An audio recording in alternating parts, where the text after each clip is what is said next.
inicialmente pelos professores Vinícius Chaves e pela professora Patrícia Cardoso, são nossos professores da casa, por meio do grupo Cívitas e do grupo de estudos em Direito, Economia e Instituições de Desenvolvimento, em parceria com o Centro Acadêmico Dom Valdir Calheiros.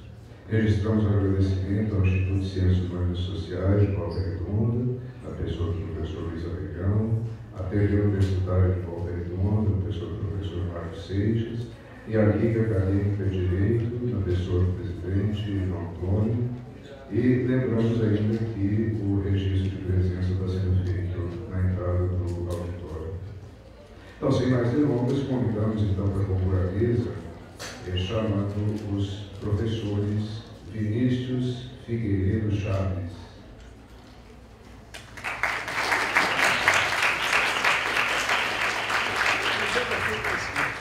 Chamamos também o professor Dr. Leonardo Costa de Paula, subchefe do departamento, professora Patrícia Cardoso.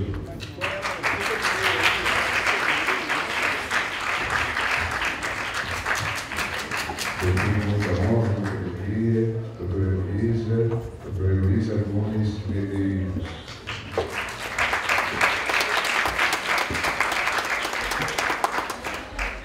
Passo então a palavra ao professor Vinícius, desejando a todos um excelente debate e uma ótima palestra. Boa noite, pessoal. Boa noite, pessoal. Bom, com muita alegria nós abrimos esse evento de hoje para tentarmos trazer um assunto ou um conjunto de assuntos de grande relevância dentro do direito, uma série de interfaces, mas que infelizmente nós ainda não conseguimos trazer esses assuntos para a grade do nosso curso.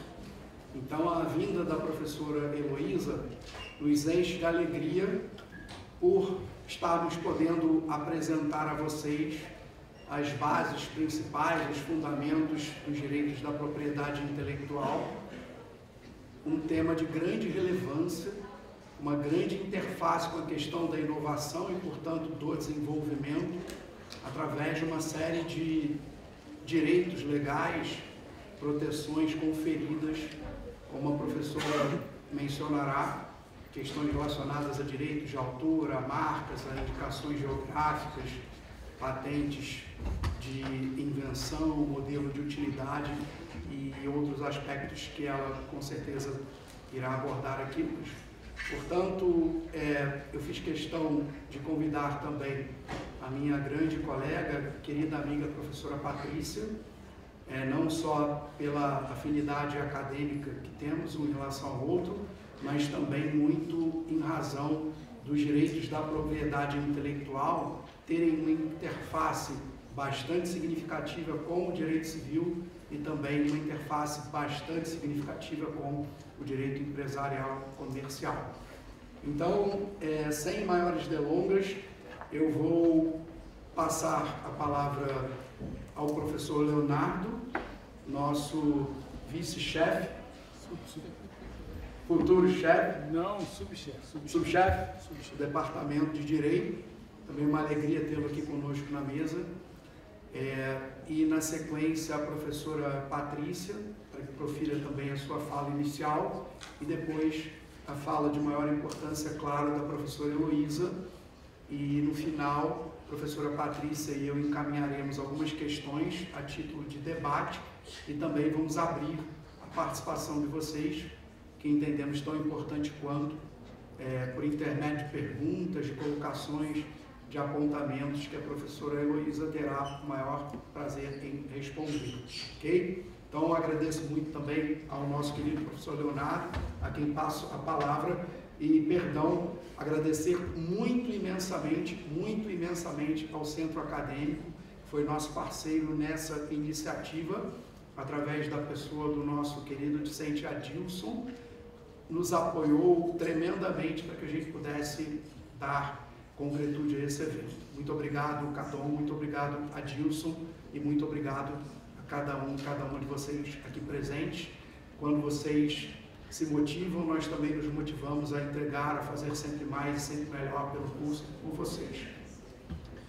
Bom, boa noite a todos. Não me deram prazo, mas eu vou tentar ser extremamente compacto, até porque a gente veio aqui para poder ouvir sobre propriedade intelectual, e a única coisa que eu sei é que eu sei basicamente nada. Eu já fui corrigido pela professora, que ela falou que a minha identidade que eu criei um desenho industrial, eu estou aqui, está errado, está ótimo. É bom que quando tiver um problema judicial a gente já sabe a quem recorrer, né? Que ela quer ser DE, coitada, não sabe ainda os vícios que vem junto. Eu já sou diretora de curso, já permite o primeiro ano, já o segundo. Eu só tenho um problema, é besteira. E aí, pelo menos, ela pode advogar gratuitamente. Então, quando eu precisar, se ela continuar pagando o OAB, já auxilia. Mas, brincadeiras à parte, é um assunto que óbvio, me interessa efetivamente aqui. A gente tem uma empresa júnior, né, que faz propriedade, mexe com propriedade intelectual, com registro de marca, que é a Ímpeto, que também é coordenada, na verdade, pelo professor Seijas, que a gente agradece a transmissão. E eu, evidentemente, agradecer os alunos ao apoio aos eventos, que é muito importante. E, na verdade, justificar só, porque o Vinícius gosta de mim, ele diz, não, vai para a mesa e tal, porque eu trouxe os alunos, porque eu, como todos sabem, eu não vendo aquilo que eu não compro. Então, os alunos falam, não, o professor tal vai dar ponta, etc. Eu vejo, não, então, se vai dar ponta, eu tenho que ir lá e tenho que assistir. Então, por isso que eu venho e, na verdade, faço eu tenho que aprender alguma coisa, então, não seja na minha área. Agradecer a professora, sei o quanto é difícil, a gente sabe, ela está vindo por expensas próprias, a gente não tem capital para trazer, mas isso mostra a dedicação e o amor que tem pela docência. Então, agradecer em nome do departamento, em meu nome, em nome até já todo mundo, dos professores, porque tudo isso engrandece a nossa faculdade. Então, parabenizar ao grupo Civitas, ao grupo primeiro da professora, que eu perdi o nome, não anotei, mas agradecer imensamente e, com isso, passar a palavra para os organizadores da palavra. Eu fiquei aqui até com vergonha. É verdade que outros colegas professores deram pontos pela presença? Sim? Então, alunos de empresarial 2 e 3 também, que estejam presentes, que façam uma resenha da palestra, vão ter um ponto na P2. Okay?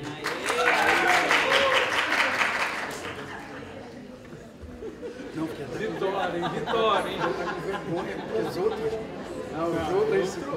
Eu não vai ter ponto, não, mas eu vou aproveitar aqui essa minha breve fala, iniciando por cumprimentar e agradecer a professora Heloísa por ter aceito o convite, por nos brindar com um assunto que é tão importante e tão pouco pesquisado e debatido na universidade.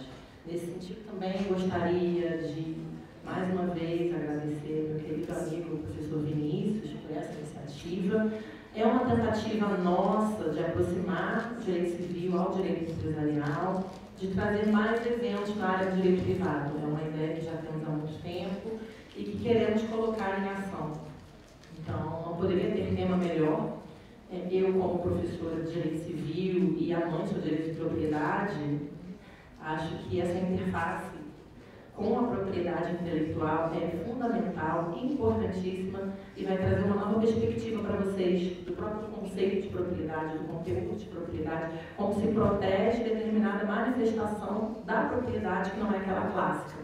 Então, sem maiores delongas, eu passo a palavra à professora Heloísa, que é uma professora altamente qualificada, doutora pela Universidade Federal de Santa Catarina, pesquisadora do Max Planck, que é um estudo de ponta da Alemanha, e veio aqui muito gentilmente, voluntariamente, graciosamente, nos brindar com esse tema. Então, aproveitem, porque não é todos os dias que temos palestrantes desse gabarito.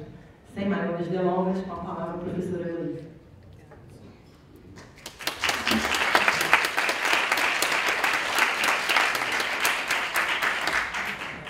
Boa noite a todos.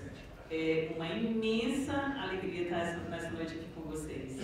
Agradeço muito o convite do professor Vinícius. Na verdade, o professor Vinícius é meu amigo há quase 10 anos. E, infelizmente, a gente passou um bom tempo agora sem se ver, mas eu fiz uma coisa. Todo mundo pergunta, mas o que você está fazendo aqui? Não, eu vim, estou com uma promessa, porque ele, como amigo, me ajudou em vários momentos acadêmicos importantes, recentes na minha vida, né? Eu falei assim, não, eu vou te visitar. Aí, quando você me visitar, você vai palestrar. Eu falei, pois, tá, tô aqui, né? Vim para isso. E para isso que são os amigos também. Pode me chamar de novo, professor, porque eu venho de novo. Vi ao Rio e vi agora a Volta Redonda, que eu conheci brevemente. É sempre um prazer. É uma região muito gostosa. Agradeço também à professora Patrícia pela recepção, pelo professor também que calorosamente me receberam aqui na casa de vocês, foram muito gentis, muito queridos, né? E às vezes a gente sabe que no ambiente acadêmico nem sempre, às vezes a coisa não é tão assim, a gente às vezes não se sente tão à vontade como eu me senti aqui. Então eu fico muito feliz em estar aqui falando com vocês, né, sobre algo que me é muito caro. Né? Eu sou uma apaixonada pela propriedade intelectual, eu trabalho com esse tema desde que eu estava do lado daí. Então minha monografia já foi sobre esse tema, dissertação, tese, né? E já vem então em um bom caminho pesquisando sobre a propriedade intelectual. E ela me encanta justamente pelo que a professora Patrícia estava dizendo, ela é diferente. Ela é assim um negocinho, propriedade intelectual, né? O que é uma propriedade intelectual? Aí quando a gente fala, né, marca, patente, direito autoral, software, isso vai ganhando assim uma, nossa, mas isso tem assim um negócio diferente mesmo, né? Uma coisa assim de muito atual, né? Algo que envolve elementos que às vezes a gente não está acostumado, que até parece algo muito distante, mas não é nada distante. A propriedade intelectual, ela está o tempo todo no nosso dia a dia. Se vocês olharem para tudo que existe aqui nessa sala, tem propriedade intelectual. Computador, celular, cadeira, esse copo, a marca, o copo que o professor aqui criou, né, como desenho, tem a marca aqui. Então a propriedade intelectual, ela está o tempo todo circundando. No entretenimento que vocês têm, no filme que vocês assistem, na música que vocês ouvem, nos quadros que vocês admiram. Então, ela é algo que está constantemente ao nosso redor. Mas, e acho algo também interessante em como ela também vai passar, não só pelo direito civil, não só pelo direito empresarial, mas também, por exemplo, pelo direito trabalhista. Nós temos muitas questões relacionadas à propriedade intelectual envolvendo direitos trabalhistas. Então, realmente, ela vai, né, assim, dentro do direito privado, ela tem algo muito importante nisso tudo, né? Mas o que é um direito de propriedade intelectual? Quando a gente fala em direito de propriedade intelectual, a gente tem lá a classificação de bens, né? Nós vamos ter os bens que são materiais, então os bens tangíveis, como esse, né, que é essa jarra, esse copo, esse computador, e nós vamos ter os bens intangíveis, aqueles bens que são primeiramente concebidos na nossa mente. E esses bens imateriais, por sua vez, eles têm características muito diferentes, muito diversas dos bens materiais. Né? Porque o bem material, eu posso me apropriar fisicamente dele. Eu posso, olha, esse copo aqui é meu, eu vou guardar, eu vou levar um, tá, professor? Esse copo aqui maravilhoso, com desenho industrial, é assim que eu vou levar em compensação, né? Estou brincando, não vai quebrar dentro da mala. Mas, né? Mas veja, eu vou guardar ele num cofre e ele estará, então, esse bem material da minha casa, numa chave, na sala, ele vai estar guardado. E o que eu faço com algo que está aqui na minha mente? Como é que eu protejo algo que não é tangível, que eu não posso simplesmente colocar um cadeado? Então, os bens imateriais, eles são bens que nós chamamos de, na economia, né? Então, a gente tem muita coisa na propriedade intelectual relacionada a questões econômicas. Nós temos o que nós chamamos de que os bens imateriais, eles são bens não exclusivos e não rivais. Ou seja, o uso que eu faço desse bem não vai acabar aquele bem, como, por exemplo, é diferente da água. Se eu tomo a água, eu tomo aqui, a professora Patrícia não toma mais. O bem intelectual, não. A ideia, o que eu faço do uso dessa concepção mental, a professora Patrícia faz e o bem não vai acabar. Ao mesmo tempo, né, se, além então disso, né, então, o uso que eu faço, então, ele é não exclusivo, ele não rival, ele não compete. Né? Então, o bem imaterial, ele é naturalmente livre. Né? Eu não consigo me apropriar diretamente de uma ideia, apesar de que a gente também vai conversar isso, ideias não são protegidas por propriedade intelectual. O que é protegido por propriedade intelectual é a exteriorização da ideia. Mas então essas concepções mentais, né, elas são livres. A natureza desses bens é a liberdade. Então, o que é a propriedade intelectual? A propriedade intelectual ela é um mecanismo, ela é uma artificialidade criada para artificialmente dar uma exclusividade a algo que naturalmente não é exclusivo. Então, eu crio esse instrumento de propriedade. Então, estruturalmente, a propriedade intelectual ela é a mesma coisa que uma propriedade, ela tem o mesmo sentido da propriedade, qual é? Quem tem esse direito pode usar, gozar, fruir e dispor da forma como bem entender, né? Como um direito privado, como um bem privado. Então, a propriedade intelectual ela refere-se a esse conjunto de direitos que são concedidos a criadores e inventores sobre suas expressões intelectuais. Né? Então, estruturalmente, é isso que é a propriedade intelectual. Né? Então, garantir um direito de exclusiva, um direito de exclusividade para algo que naturalmente não seria assim. Poderíamos ter outras opções? Poderíamos. Né? O professor Denis Bosch Barbosa, que inclusive era daqui do Rio de Janeiro, mas já é falecido, ele dizia, não existe um direito natural à propriedade intelectual. A propriedade intelectual é um dos direitos mais artificiais que existe. E é um mecanismo escolhido, né, dentre vários outros mecanismos, para incentivo à inovação. Né? Eu estava ainda conversando com o professor Vinícius sobre isso. Poderíamos ter outros. Durante muito tempo, nós não tivemos propriedade intelectual. A propriedade intelectual ela é um mecanismo criado relativamente recente na história da humanidade. Então, as primeiras convenções internacionais que realmente vão dispor sobre esse tema, elas são do final do século XIX, são de 1886, 1889, que são a Convenção da União de Paris para a proteção dos bens industriais e a proteção da União de Berna para obras literárias e artísticas. Né? Mas antes disso não existiam, existiam pontualmente algumas legislações sobre propriedade intelectual, mas não existia assim, né, algo mais estruturado sobre esse tema. Né? E aí eu já então, puxo um outro aspecto da propriedade intelectual, é que ele é um direito altamente internacionalizado. Né? Porque as ideias, as concepções mentais, elas não conhecem barreiras. Ainda mais hoje, nessa sociedade informacional, né? nessa facilidade que existe do conhecimento circular. Então, nesse período que foram criadas essas convenções internacionais, era justamente esse o problema. As pessoas iam para feiras internacionais, né, principalmente até hoje existem feiras internacionais de mostras tecnológicas, e as pessoas iam lá e roubavam a tecnologia de um alemão, e levavam lá para o Japão e reproduziam sem pagar nenhum royalties, né, sem pagar nada para aquele uso.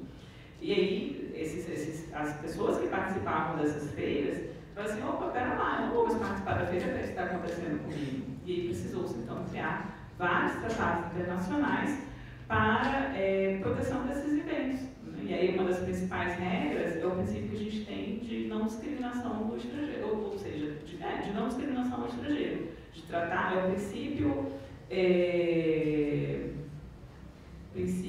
agora esqueci o nome específico, né? Mas o de tratamento igualitário do nacional como se do estrangeiro como se nacional ele fosse. Então eu protejo a mesma proteção que eu dou para o estrangeiro é a proteção que eu dou para o meu nacional. Eu não faço discriminação em relação a quem está fazendo o pedido, porque antigamente existia. Se você é nacional, você tem uma prioridade. Prioridade cosmopolítica. É o princípio do tratamento nacional. Esse é o nome do princípio, né? Um dos princípios mais importantes que a gente tem hoje. Bom, depois eu volto um pouquinho mais para esses aspectos internacionais. Mas só para que vocês saibam que hoje ele é um direito altamente internacionalizado.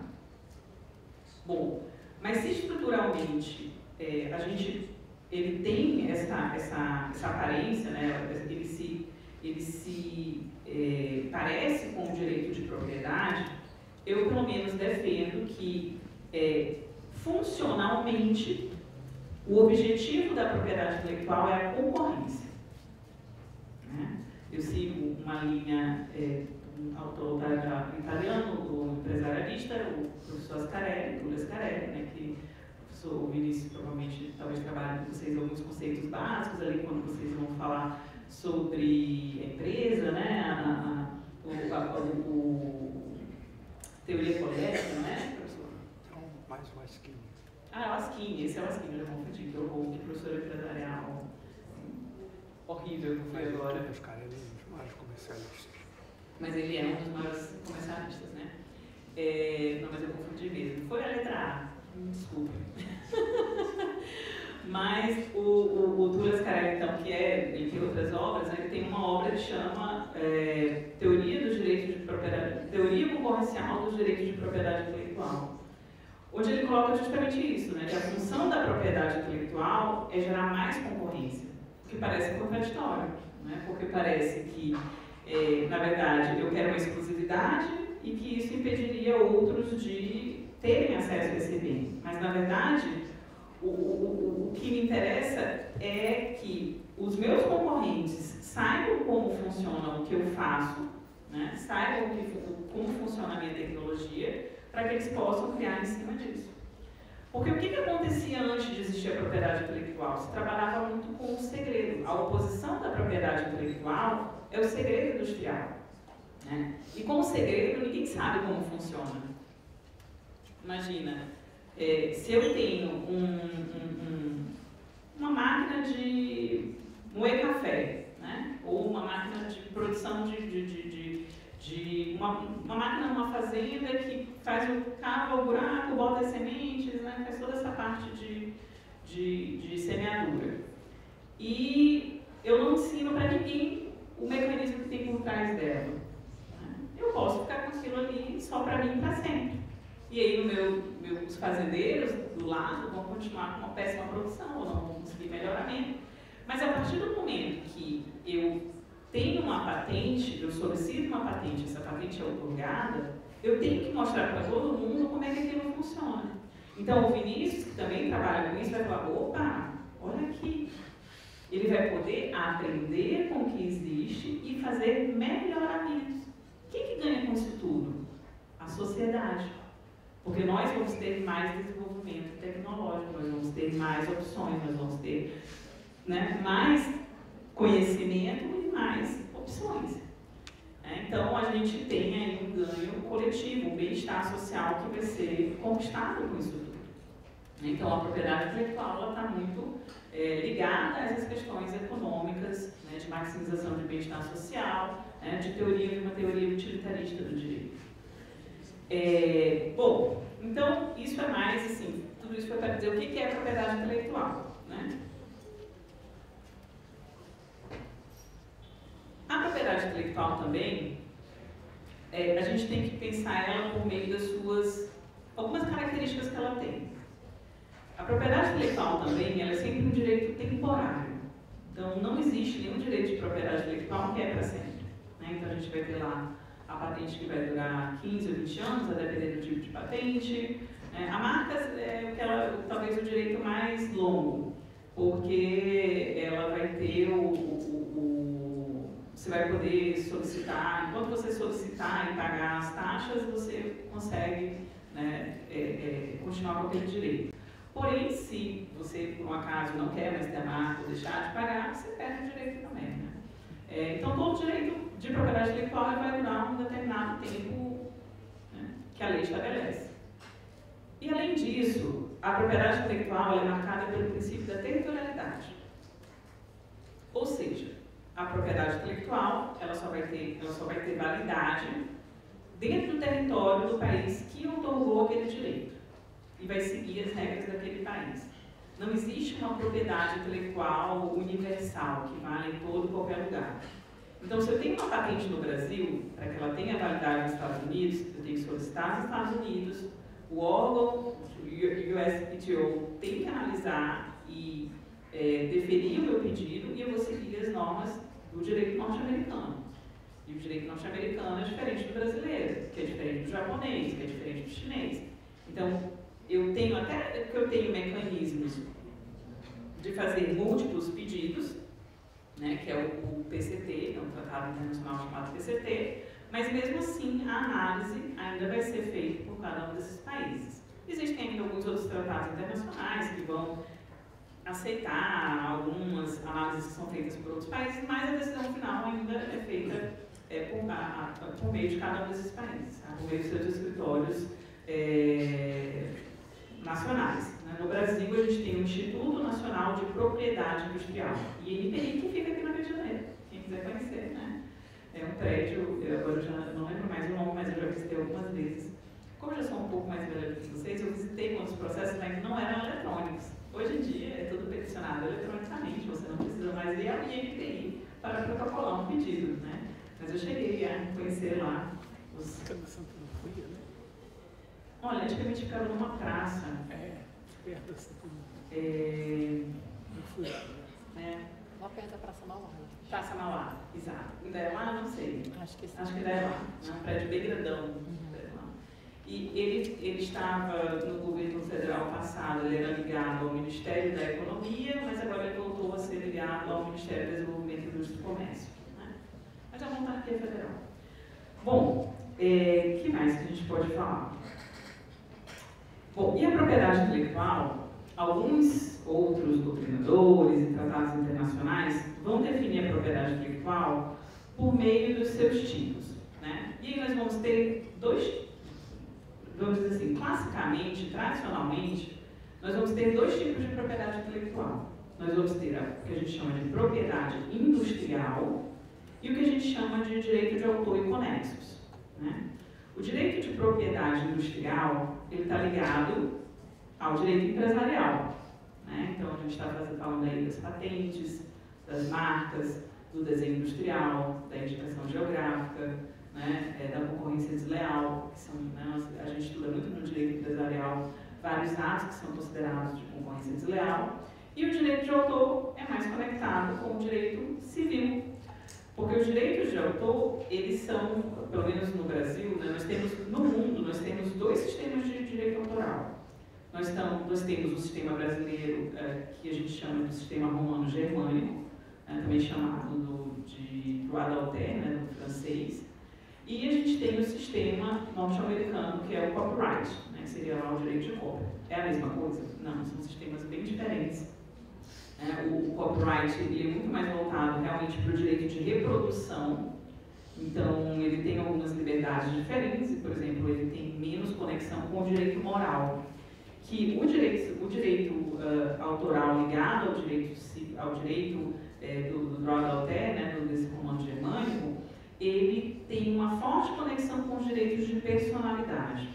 E aí nós vamos ter no direito autoral dois segmentos, né? Um que é o direito patrimonial, ligado então à percepção econômica, né, desses direitos de exploração dessas obras, e nós vamos ter os direitos morais do autor, que são ligados então a esses direitos de personalidade. Quais são esses direitos morais? É o direito à paternidade, né, de ter meu nome vinculado à obra, de eu ser considerado autor daquela obra, de eu não ter a minha obra modificada sem a minha autorização, de eu ter direito a um exemplar único e raro. Né? Então, esses são direitos conectados à minha personalidade. Então, acaba, né, que é mais voltado para o direito civil. Eu vinha conversando com o professor Vinícius, então, assim, e por isso que a gente acaba, às vezes, definindo o direito de propriedade intelectual que é autônomo, né? Porque ele vai ter, por exemplo, no direito empresarial, a gente estuda a propriedade industrial muito vinculada ao estabelecimento empresarial. Né? O estabelecimento empresarial como um conjunto de bens voltados para a realização da atividade empresarial. Né? E aí esses bens podem ser bens materiais e bens imateriais. Como é que eu protejo os bens materiais? A gente estuda a propriedade industrial, mas a gente não vê praticamente quase nada relacionado ao direito autoral. Né? E aí o direito autoral vai lá mais dentro dos direitos de personalidade, que eu nem sei se eles são trabalhados de alguma forma dentro da disciplina. Não. Só uma mera citação. Uma mera citação, mas não se estudar a lei.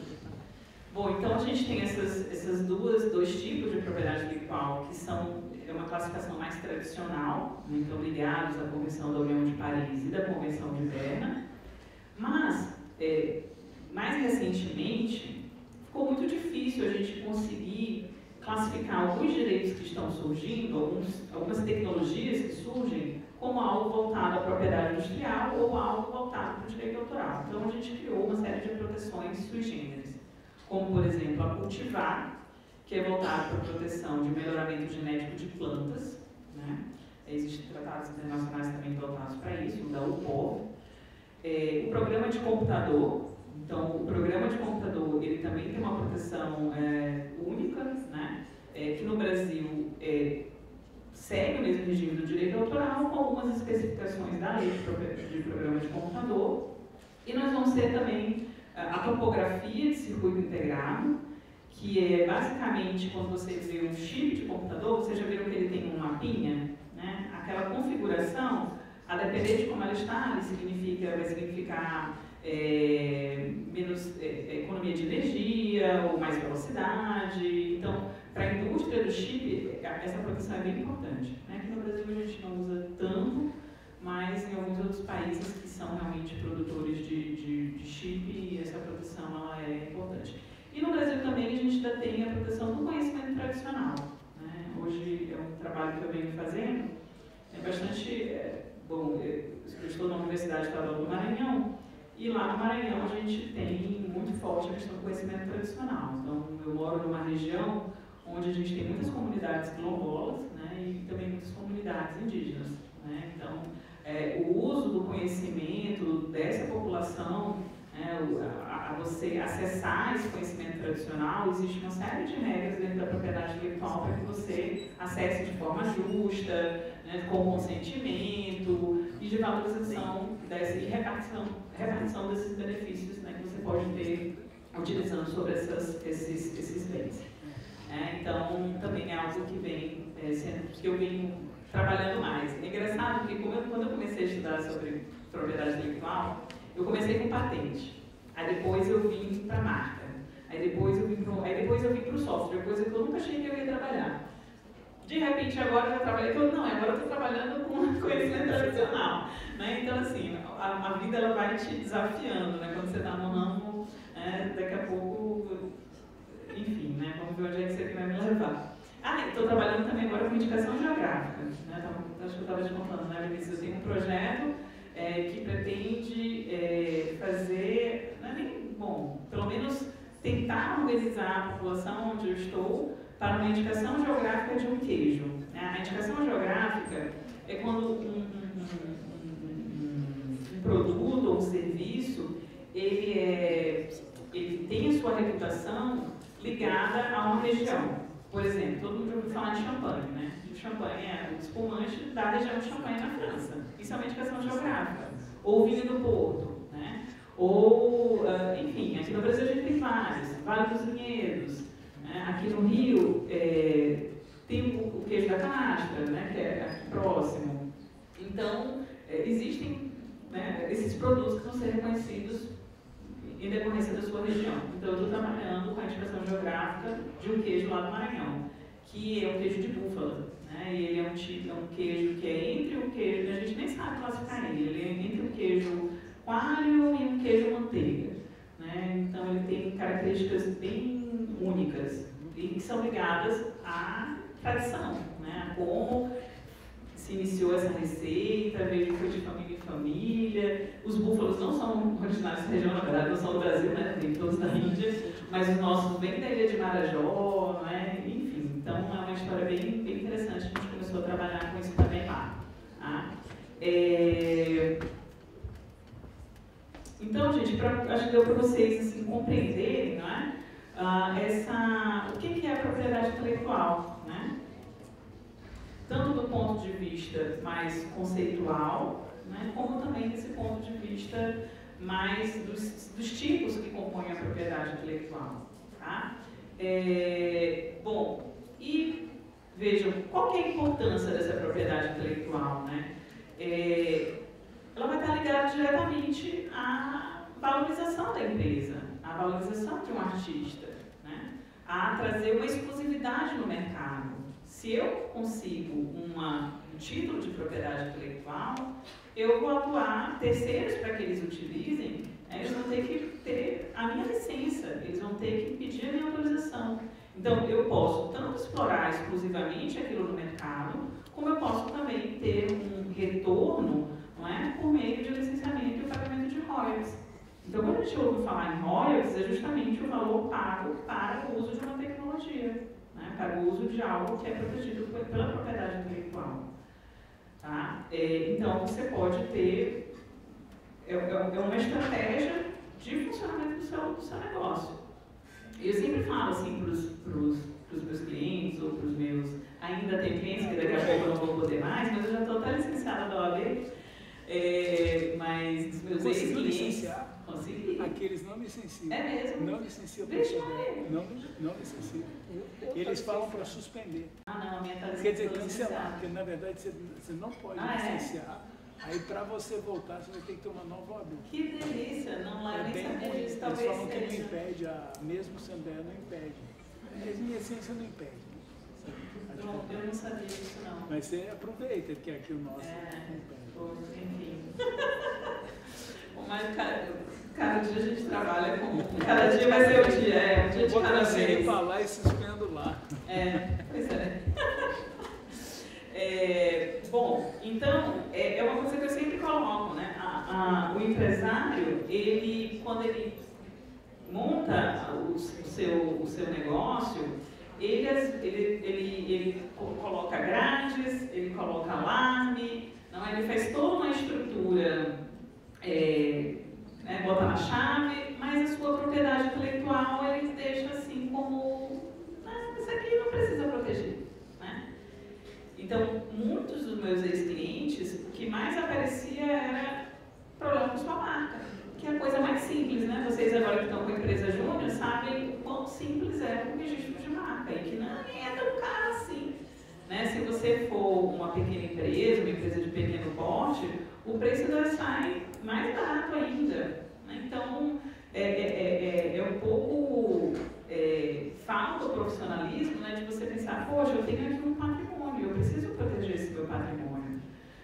A mesma coisa relativo a eu crio uma tecnologia. Eu tenho um ex-cliente também, que ele desenvolveu uma boneca e ele não protegeu essa boneca por desenho industrial. E hoje uma das bonecas mais reproduzidas no Brasil inteiro.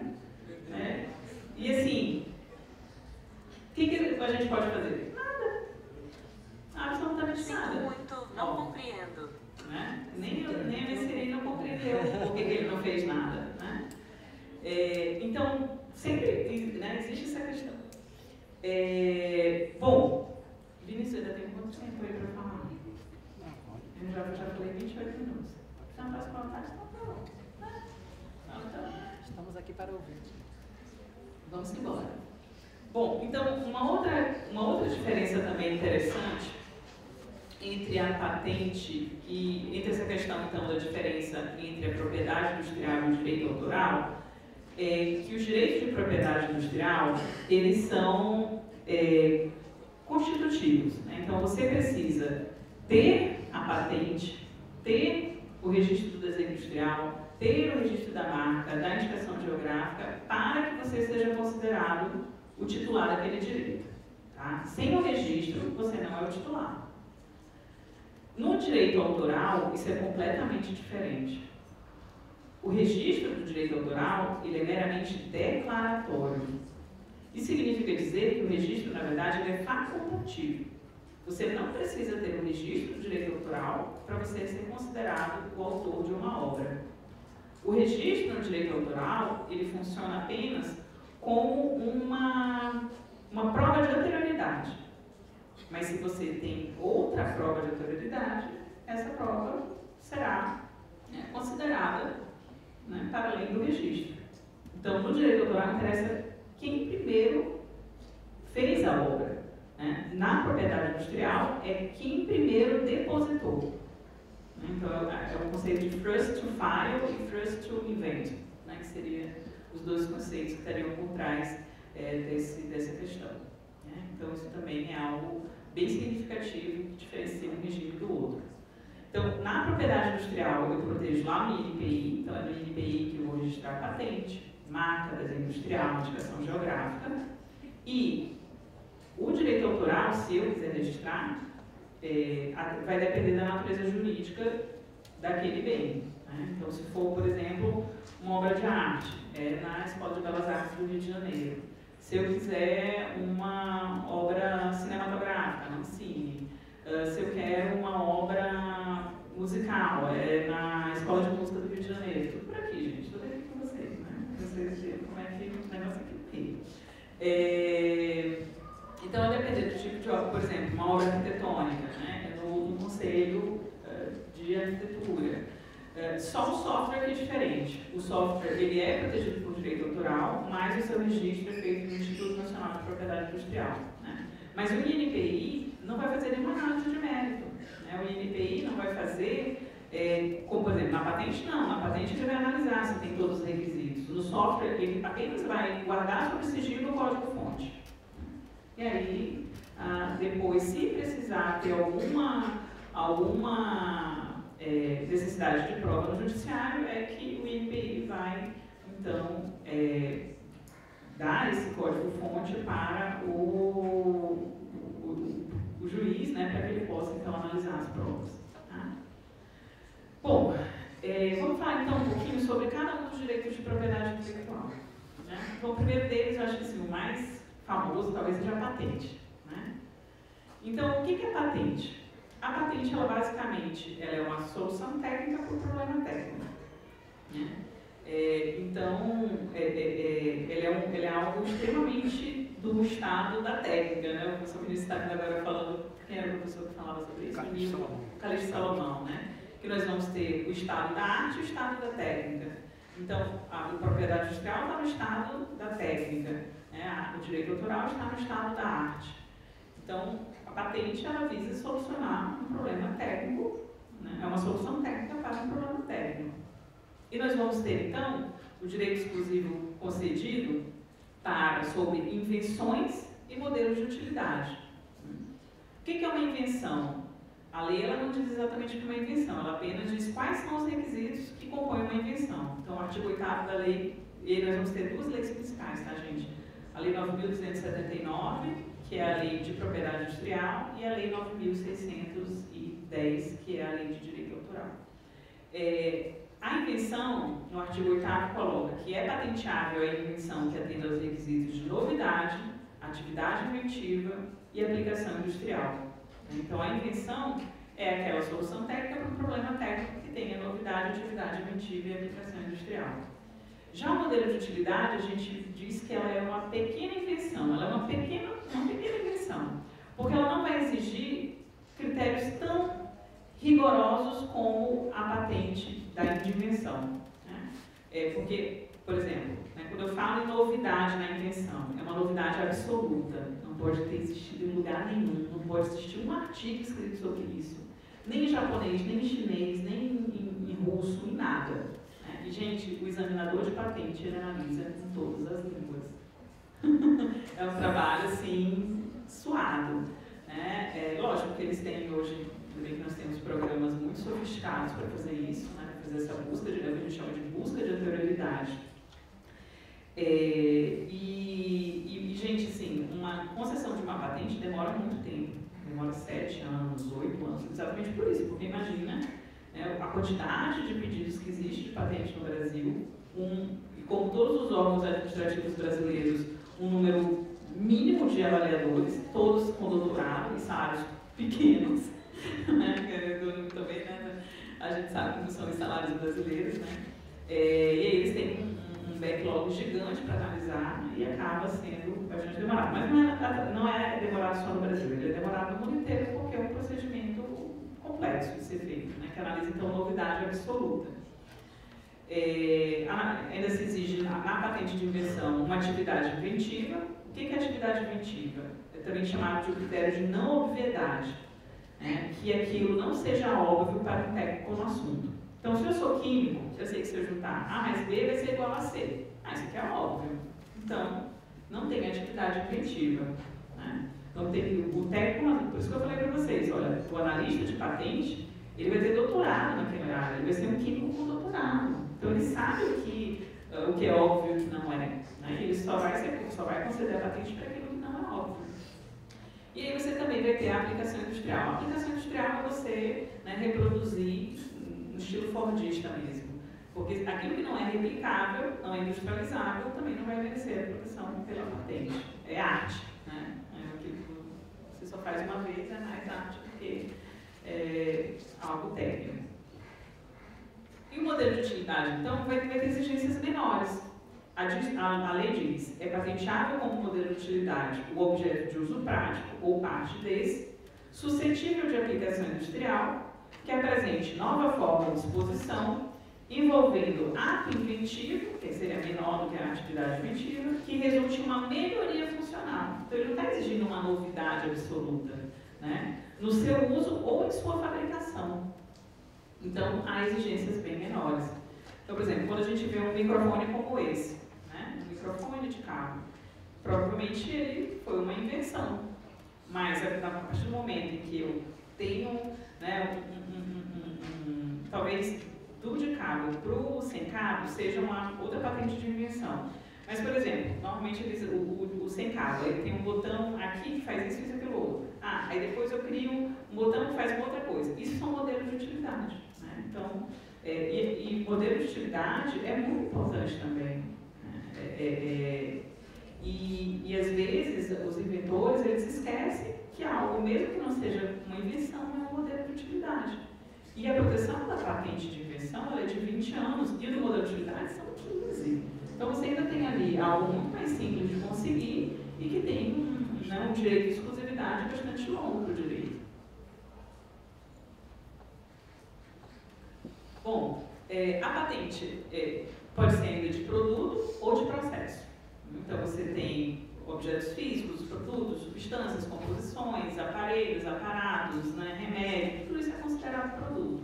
Ou o processo de fabricação, o método que você utilizou para aquilo, a técnica que você usou. Então, aquecer, acrescer um ácido, trazer um produto a zero, tudo isso são processos que você também vai chegar, né, a um determinado produto.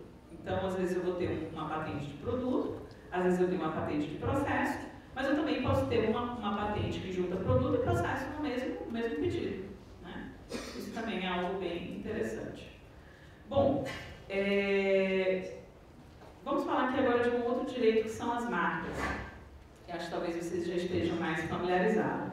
E a marca também ela é muito importante dentro do direito empresarial, porque ela está no mundo que a gente chama de signos distintivos. E existem vários signos distintivos. Por exemplo, eu tenho um signo distintivo. Qual é o meu? Heloísa. Meu nome é Heloísa Gomes Medeiros.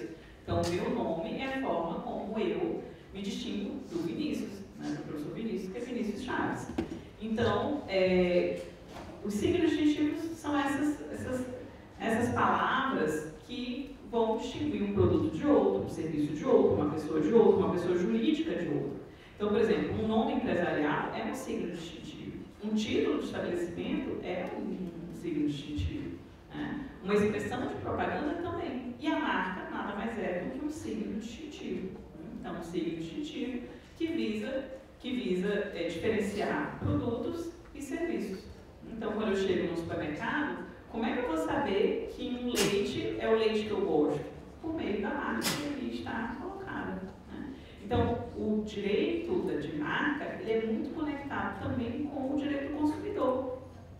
Porque um dos objetivos dele é não causar essa confusão do consumidor, achando que eu estou consumindo X e não Y.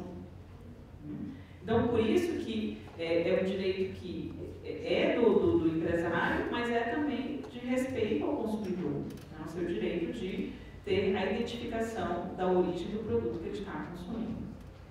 Bom, e a marca tem alguns princípios. O princípio da disponibilidade, da anterioridade, então essa marca ela tem que estar disponível, eu tenho que também fazer uma busca de anterioridade, né? Essa é uma coisa bem importante de se fazer antes do registro, né? Ela também segue o princípio da territorialidade, então, para que eu tenha uma marca protegida, eu tenho que registrar em cada um dos países onde eu desejo proteger, com atenção de que a marca ela tem proteção nacional e o nome empresarial tem proteção estadual, né? Para eles, né? Na circunscrição do Estado. Então a gente tem que ter bastante cuidado com conflitos que podem existir entre nome empresarial e marca. Vou fazer uma questão na prova sobre isso, professor. É uma maldade, né? Pesquisa para casa. Como é que eu resolvo um problema entre nome empresarial e marca? Né? Eu tenho um princípio da especialidade. Né? A marca, ela tem classes. Então, eu vou, por exemplo, se a minha marca é no setor de roupa, né, então eu estou vendo ali alguém com as da Vans, né, eu vou registrar para aquela classe de roupas. Eu quero ter uma marca chamada Vans para... Eu nem sei se é Vans que pronuncia isso. É Vans, é um negócio assim. É Vans, né? Eu nem sei. Mas vamos dizer que eu quero ter uma produtora de eventos que tenha esse mesmo nome. Bom, se não for uma marca notoriamente conhecida nem de alto renome, eu posso ter sim. Né? Eu posso ter, ao mesmo tempo, uma outra empresa, né? uma outra marca com o mesmo nome, desde que ela seja em classe diferente. Então, isso é o que a gente chama do princípio da especialidade. Eu tenho ainda o princípio da distintividade, que é o seguinte: a marca ela tem que ser distinta do produto ou do serviço que eu pretendo proteger. Então, se eu estou vendendo roupa, eu não posso colocar o nome da marca de roupa, porque a roupa é um nome comum para todo mundo que vende roupa. Né? Então, também tem essa questão da distintividade. Professora, mas de vez em quando eu olho um registro de marca restaurante da Concita. Mas tem restaurante também, mas ela não vai ter exclusividade do nome restaurante, porque todo mundo que tem restaurante vai colocar a palavra restaurante no nome. Né? E também o princípio da veracidade. Eu não posso ter marcas que venham a confundir o consumidor. Então, por exemplo, se eu tenho uma marca, enfim, tem uma marca de produto de azeitona, e aí tem lá, Sevilha, e não é de lá, é aqui de Pernambuco, né? Ali do Vale do São Francisco. Nem sei se eles fazem isso, mas eu estou indo para lá agora, eu estou empolgada, acho que agora tem tudo lá. Mas eu não posso dizer, né, que é do Vale do São Francisco, de Sevilha, sendo que eu produzo ali na região do Pernambuco. Tá? Enfim, então esses são os princípios que eu devo seguir dentro das marcas. E eu tenho vários tipos de marca. Eu tenho as marcas que podem ser classificadas quanto à natureza, como marcas de produto, serviço, marca coletiva e de certificação.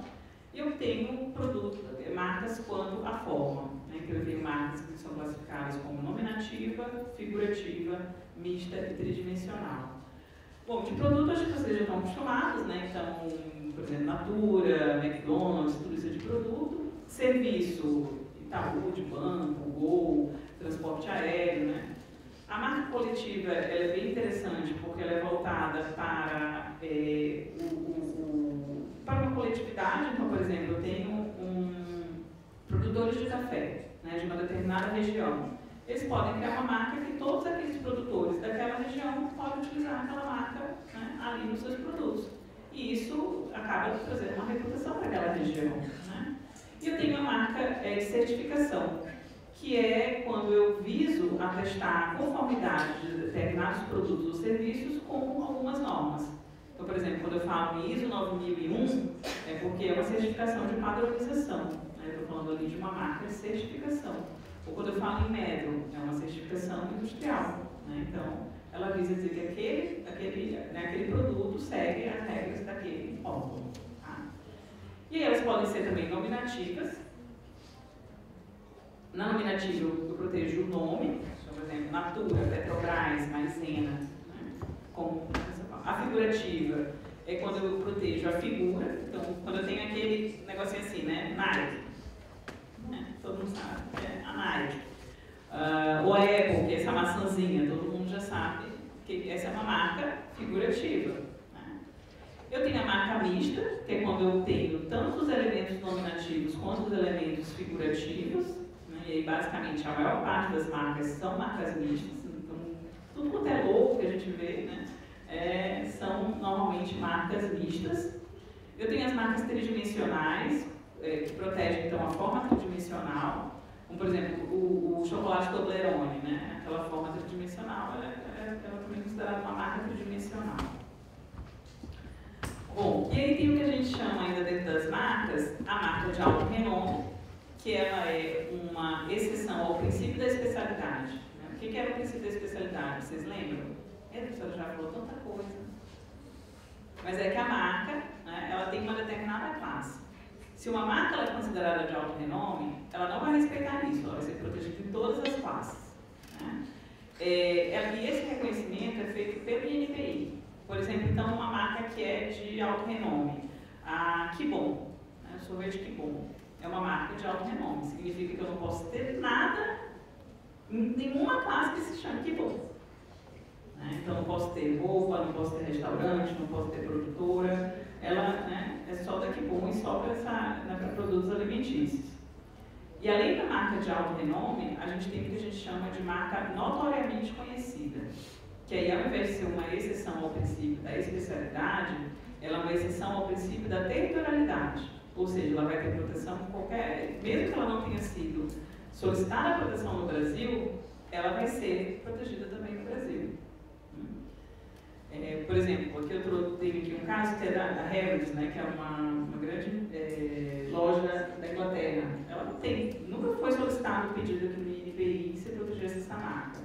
Mas ela então foi considerada uma marca de alto renome pelo STJ, e no Brasil, então, acabou se considerando como uma marca amplamente conhecida. Né? Bom, enfim, né, então essa é uma geral também sobre... Ok. Esse também é algo bastante conhecido sobre as marcas, né, que são direitos, então, de vocês. Gente, eu poderia ficar aqui ainda um tempão falando para vocês sobre outros direitos, né?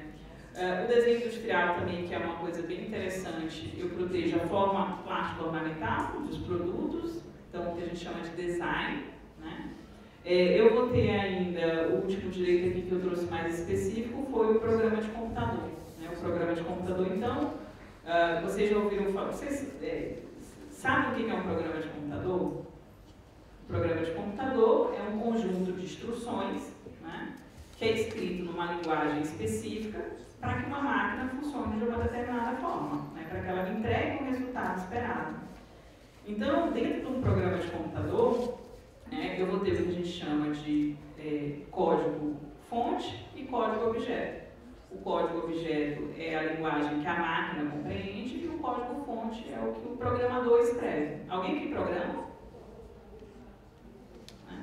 Quando o programador... Maria, estou chato de direito, não tem um programador aqui. Né? Então, quando o programador escreve, ele escreve numa linguagem, mas todos vocês já ouviram falar nas linguagens de programação. Java, Prolog, C++, né? Python. Então, quando o programador ele escreve, né, ele tem ali uma autoria, ele tem ali uma forma única de se expressar. Né? E esse código-fonte, então, ele é considerado uma obra artística, ele é considerado um livro. E como livro, ele é protegido por direito autoral. Então, o código-fonte, eu tenho a proteção dele como se ele fosse um livro. Já o código-objeto, responsável pela função desse programa de computador, ele não é protegido. Então, é por isso que eu tenho programas de computador que realizam a mesma função, mas eles vão ser protegidos, os códigos deles têm que ser diferentes, porque ali que eu estou protegendo é a expressão do autor e não a função dele. Bom, gente, acho que eu já falei bastante. Vou passar de volta a palavra para o professor Vinícius, para a professora Patrícia, para o professor Vinícius, né, para considerações, perguntas.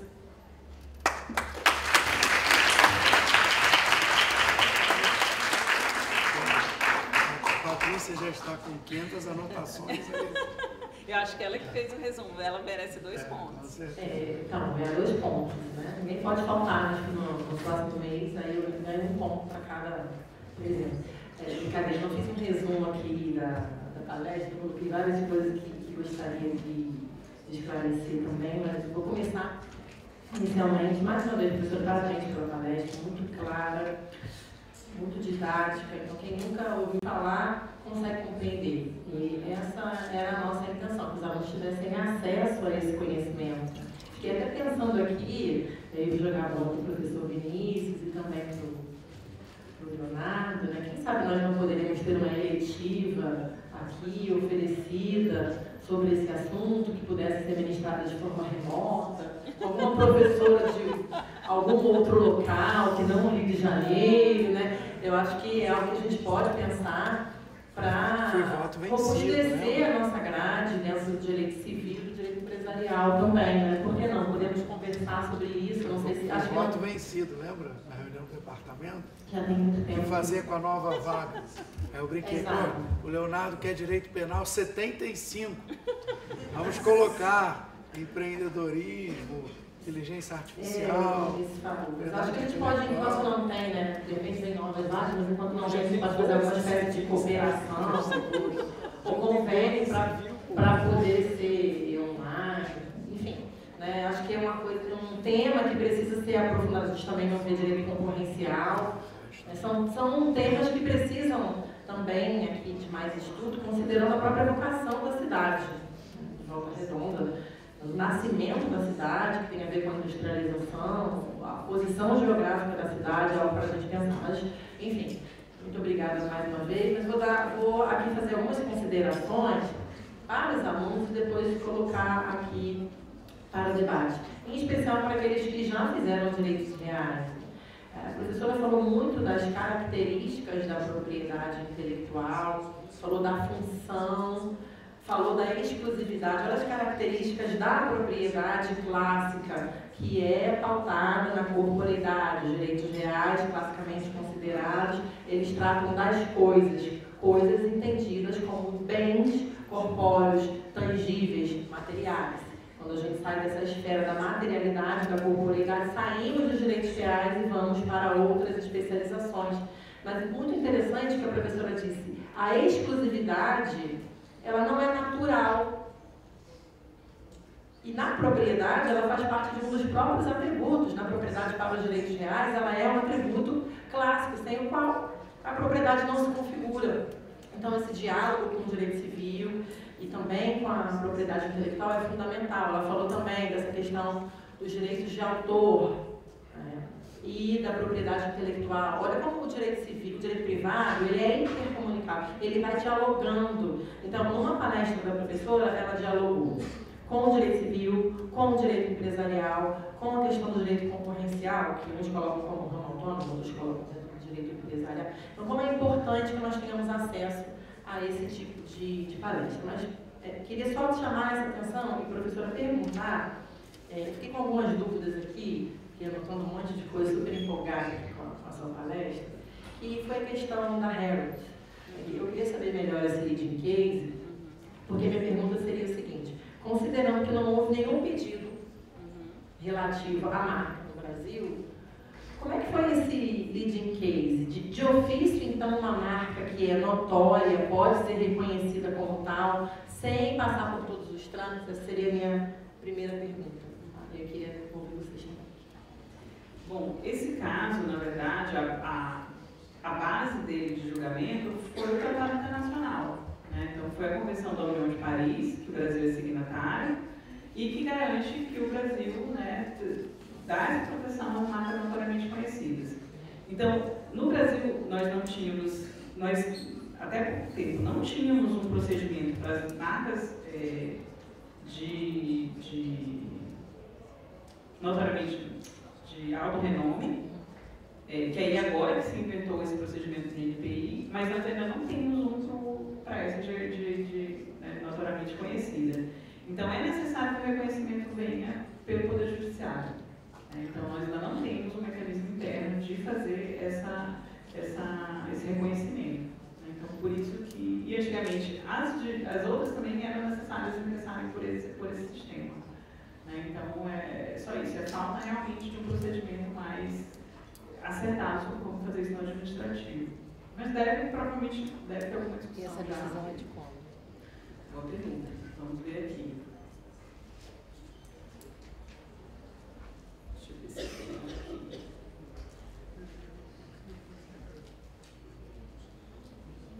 Ela é de 21. Então,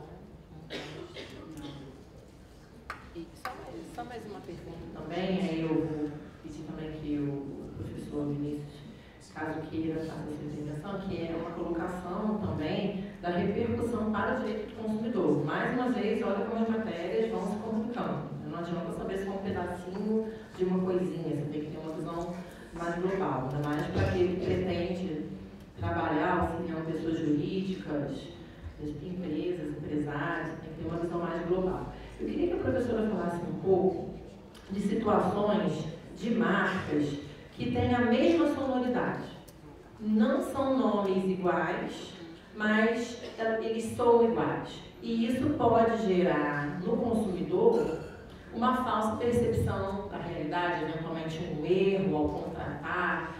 Como é que ficaria isso dentro da proteção à marca? Por exemplo, é bom, que bom, bombom, né? E aí você não vai vender o sorvete que bom, mas você vai vender o sorvete é bom. Ou o sorvete bombom é bom, uma coisa assim. Né? E acaba que gera uma violação, talvez, dos direitos do consumidor, e não sei se geraria uma violação da concorrência. Como é que fica essa questão? Quando você tem também a semelhança sonora, Conta essa história. a semelhança sonora também é um impeditivo de você registrar, né? Tanto em relação ao som, então mesmo que você tenha, as letras sejam completamente diferentes, mas você tem essa semelhança, a INPI defere o pedido. Você pode entrar com uma oposição a um pedido que tenha a mesma, né, que reproduza sonoramente, como também, por exemplo, se a grafia for, por exemplo, eu boto um cavalinho com C, outro cavalinho com K, 2 L's, também é o mesmo cavalinho, né? Não tem diferença. Então, isso está dentro das proibições legais, que eu não posso fazer, justamente a questão do consumidor, né? Para que eu não leve o consumidor a esse erro. Né? Você ia falar alguma coisa, professor? A Patrícia acabou de roubar a única coisa que eu sabia de Foi combinado, foi combinado. que é o sorvete é bom, né? Um HEBON, que era copiando que bom, e eles foram processados e foram proibidos de usar, né, o termo é bom, e passou a ser o conhecido sorvete sem nome. Então, tem tido várias cidades, não sei se a Luísa chegou a conhecer lá, mas aqui no Rio, em Volta Redonda, teve ali no Cecisa uma sorveteria sem nome, justamente porque tomou esse processo e foram proibidos. Então, era o único exemplo. Não é da nossa época. Não é da minha Ele é época. mais velho. Foi o mais velho aqui em Volta Redonda, né? Mas é isso. Enfim, é exatamente esse caso da Patrícia.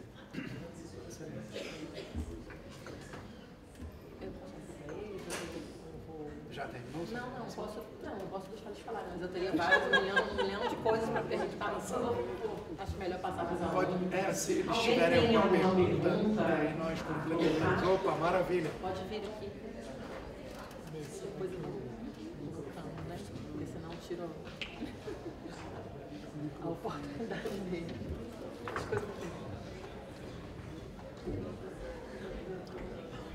Pessoal, quem quiser fazer perguntas, pode vindo aqui para frente. Vai sentando tá? aqui, tá? E Primeiras fileiras. Isso, por favor. Nome, período e pergunta. Oi, boa noite. Prometi, né? Professora Júlia, do quinto período da UF. E eu queria saber se a patente ainda é uma área rentável para se investir, tipo, como profissional. E como profissional, em que sentido eu posso me profissionalizar nisso? Fazer um mestrado, uma pós, como é que é? Obrigada. Muito bom.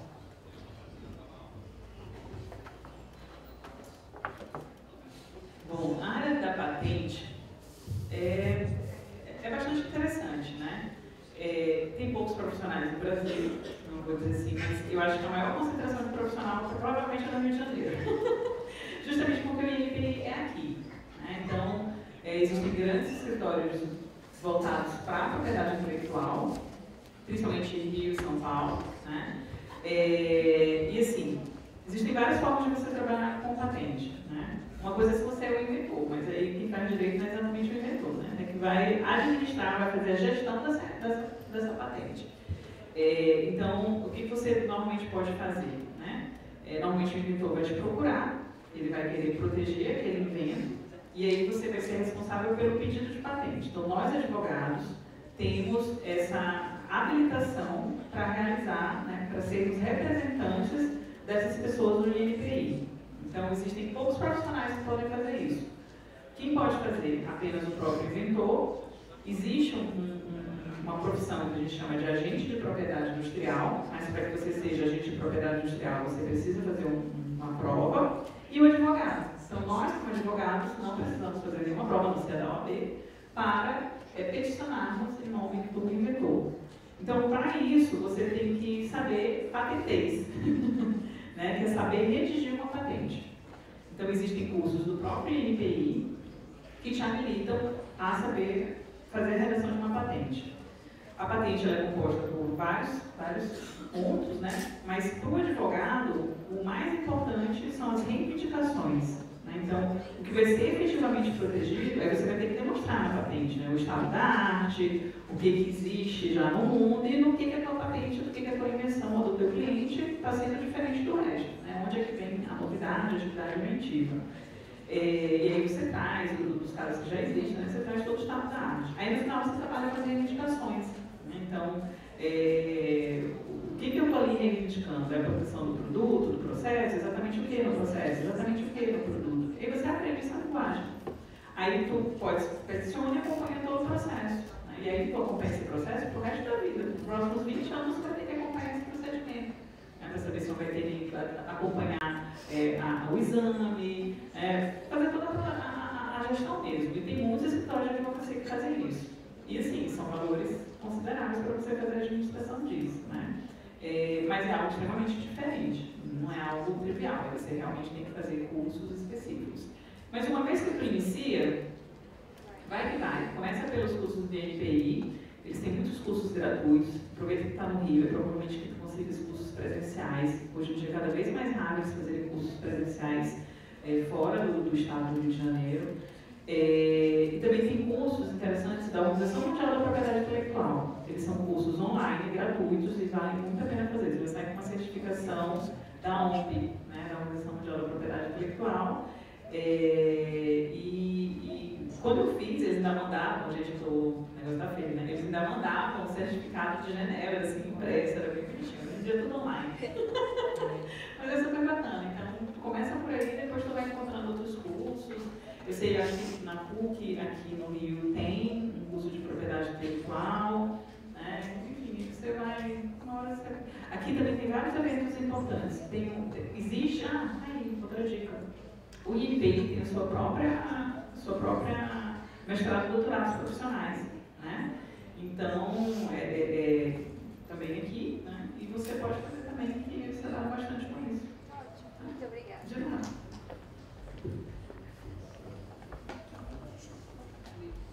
Já tem ele? Tá funcionando? Tem que ligar. Vem aqui. Liga ele. Não é só arrastar pra cima, não? Não, é pra cima.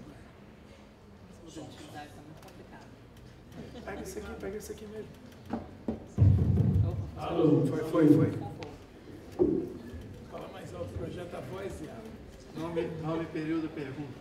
Boa noite a todos, eu sou o Iago, do oitavo período. Eu queria te perguntar, professora, a respeito da indústria do entretenimento.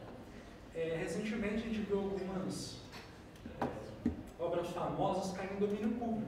Por exemplo, o Mickey, que deixou de ser propriedade exclusiva da Disney, passou a ser domínio público.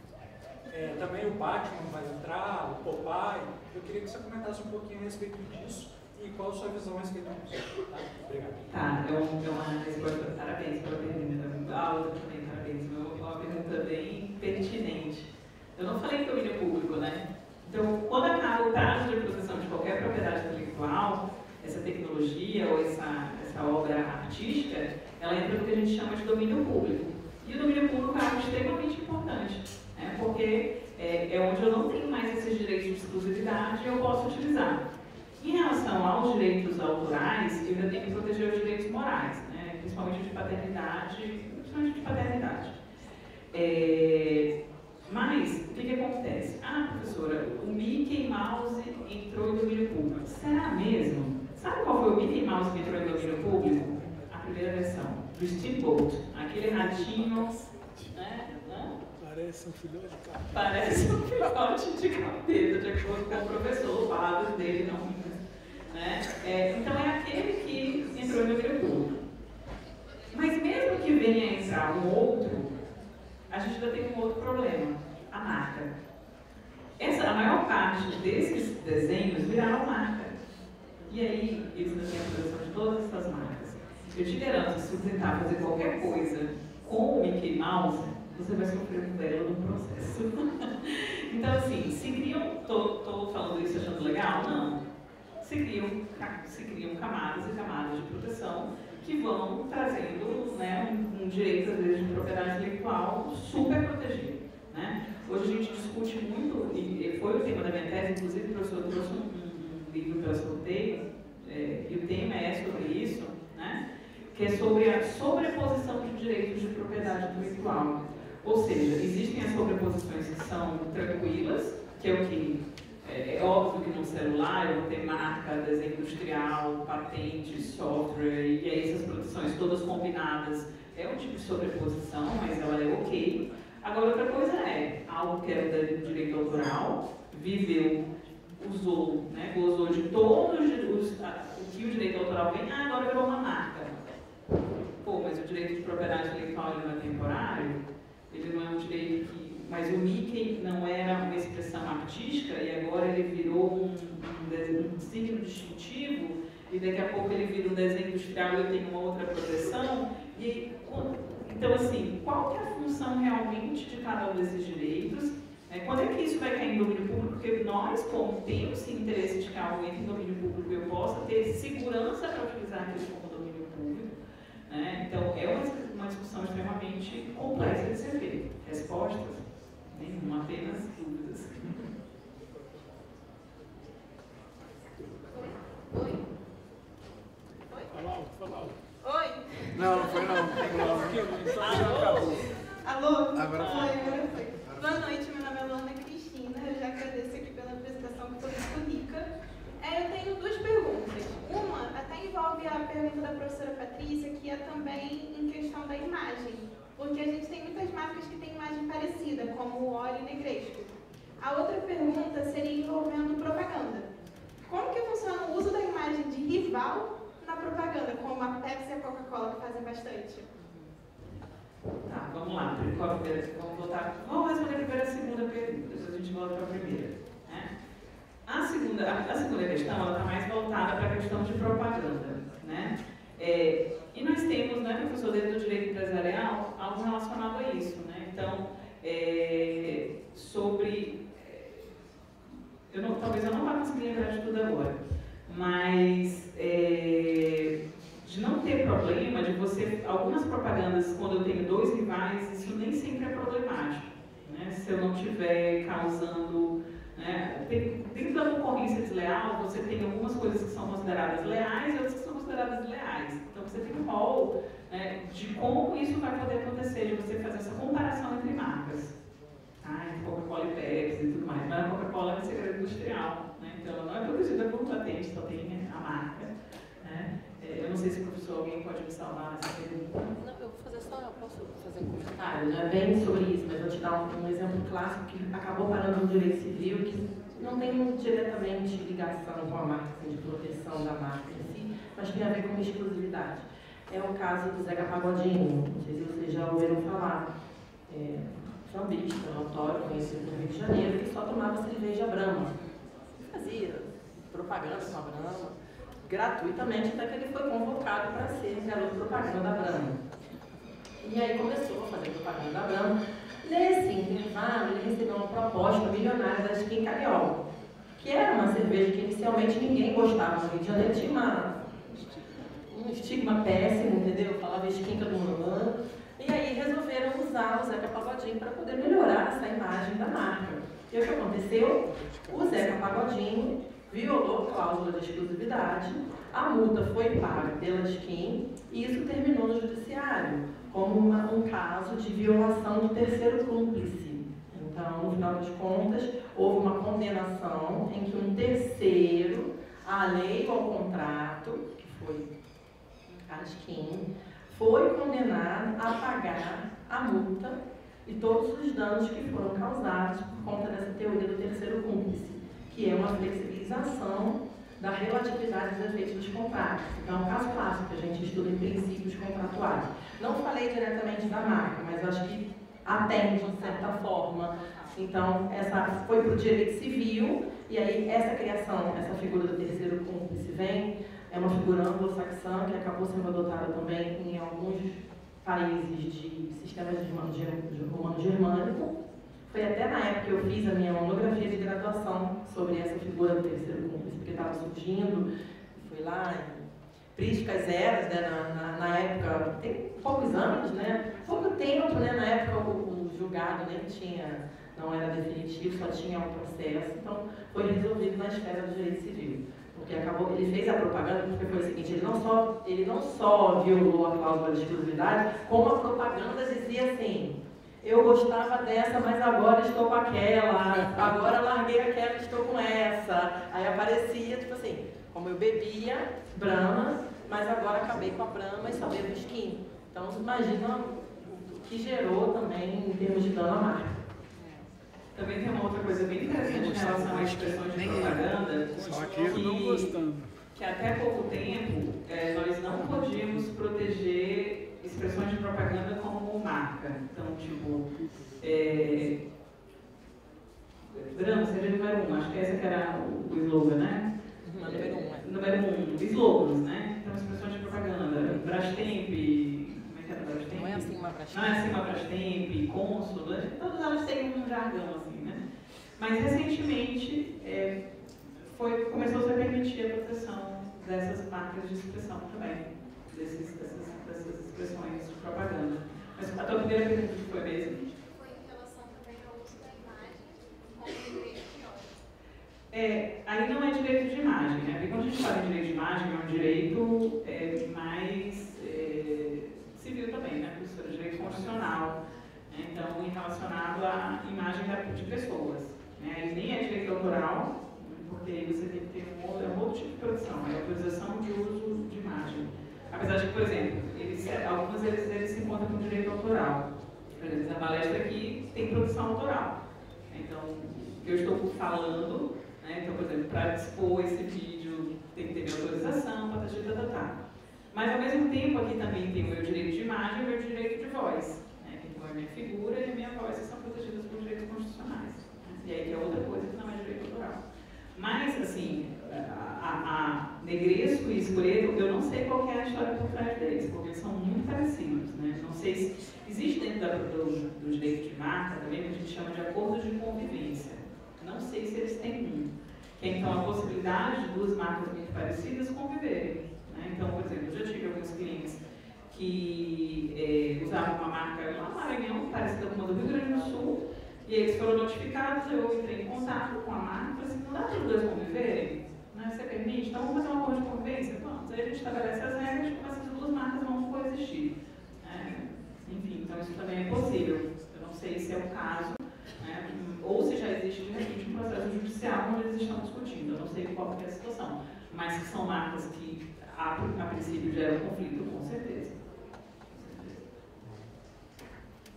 Oi, boa noite. Eu sou a Maria Eduarda, do quinto período também. E eu gostaria de perguntar se as receitas culinárias também entram na propriedade intelectual. E se sim, como que define se vai ser segredo industrial ou não? E se isso também impacta na livre concorrência? Gente, vocês estão bons de pergunta, viu? Poxa, arrasou. Bom, receita, né? Existem algumas receitas que eu consigo proteger por patente. Então, se ela tiver novidade, atividade inventiva, aplicação industrial, eu protejo por patente. Mas o mais comum é que receitas não sejam protegidas dessa forma, porque normalmente elas não vão ter esses critérios.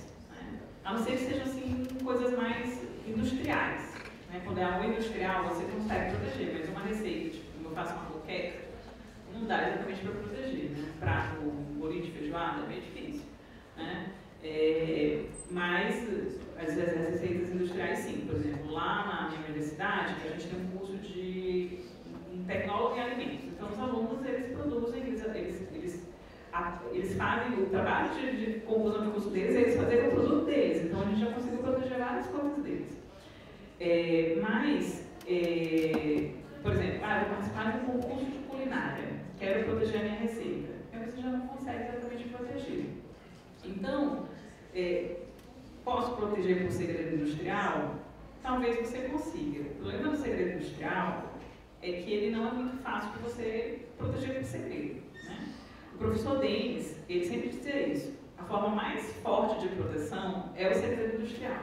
O problema é conseguir mantê-lo. Então, o que você tem que analisar quando você escolhe o segredo industrial? Né? O professor, teu orientador, que era craque nisso, né? Ele escreveu sobre isso no mestrado. O César Flores, né? Então, você tem que verificar se o meu concorrente não consegue fazer de engenharia reversa, ou seja, será que existe alguém com uma tecnologia parecida que vai conseguir chegar nesse mesmo resultado? Porque se ele conseguir chegar de forma legítima, ele pode. Né? Se eu tenho que verificar também, normalmente eu escolho um pouquinho o segredo industrial. Se eu não tenho novidade de intimidade inventiva, normalmente não, beleza, isso não tem um pulo do gato, é só um know-how, é só uma coisinha que qualquer um pode saber, mas ela não é assim tão nova. Né? Aí eu aplico, faço uma coisa aqui, então o segredo industrial. Então, o segredo industrial é uma estratégia. Né? Então, você tem que pensar bem como é que eu vou manter esse segredo, como é que eu vou botar essa fórmula em sigilo, quantas pessoas vão ter acesso a ela. Né? Por exemplo, a Coca-Cola até hoje é um segredo industrial, esse café é um segredo industrial, o John Walker é um segredo industrial, todos estão no setor alimentício. Né? O Häagen-Dazs é um sorvete que é segredo industrial. Então, a gente tem vários exemplos de receitas que são utilizadas ainda no segredo industrial. Então, realmente tem que se pensar bem. Não, enquanto você conseguir manter o segredo, você mantém a proteção. Né? Então, por isso, se a Coca-Cola tivesse sido patenteada, ela teria envolvido o público há muito tempo. Né? Mas nada impede que existam outros refrigerantes de cola, mas nenhum é como a Coca-Cola. Eu aqui fazendo propaganda, Coca-Cola, me note, né? Por favor. Né? Bom, tá isso.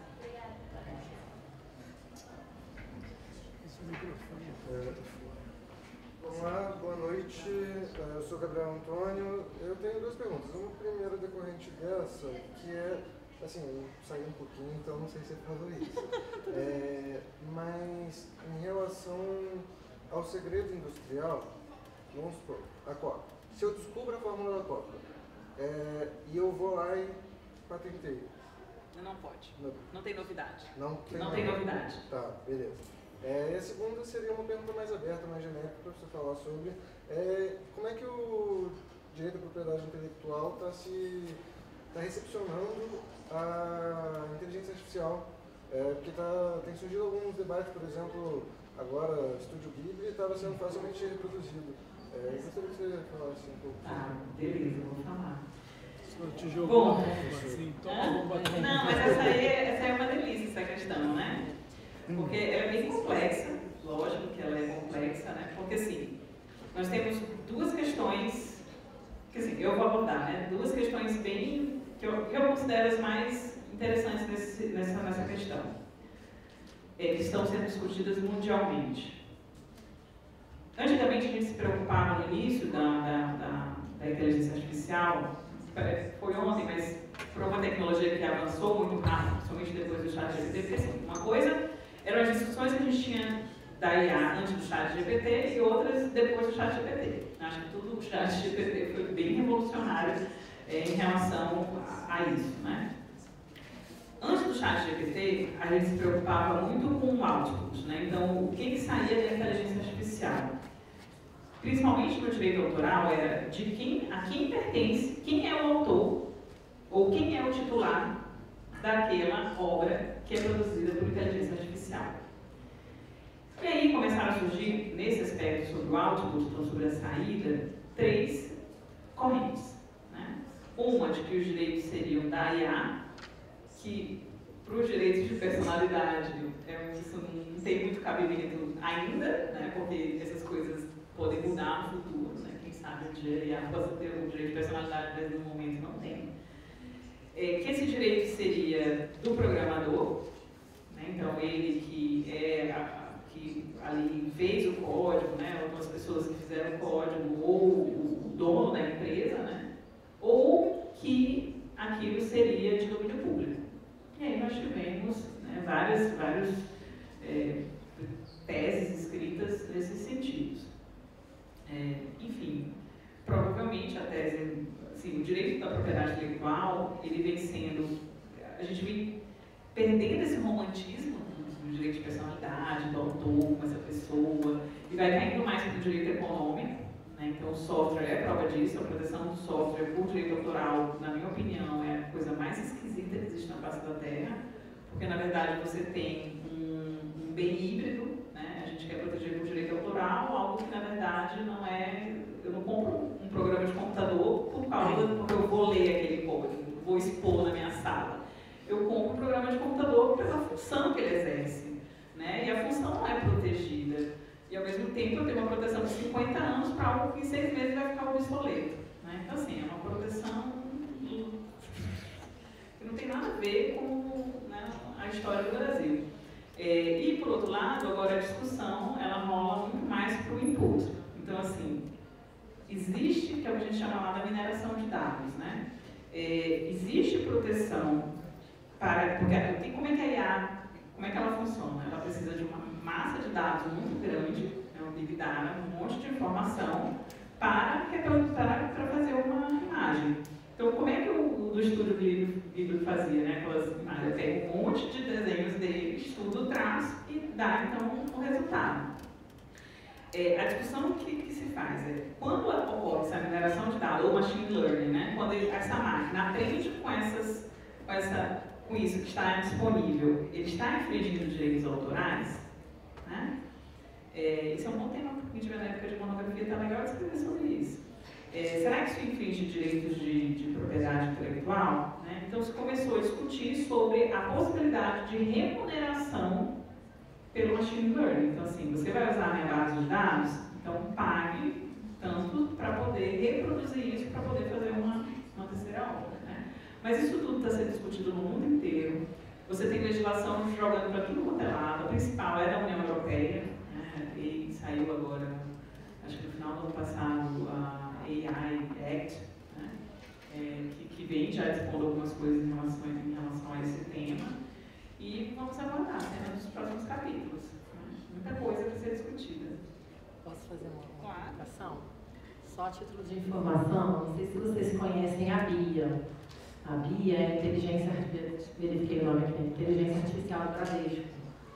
Não sei se vocês sabem, as pessoas que iam entrar em contato com o Bradesco e a BIA atendia e vinha respondendo. As pessoas respondiam nervosas, né? Você fala com uma inteligência artificial, às vezes a pessoa fica nervosa, porque está querendo uma resposta de gente e a máquina responde qualquer coisa. As pessoas começavam a xingar, gritar, e que depois vocês olham no YouTube, tem um vídeo da BIA falando do assédio moral e do assédio sexual.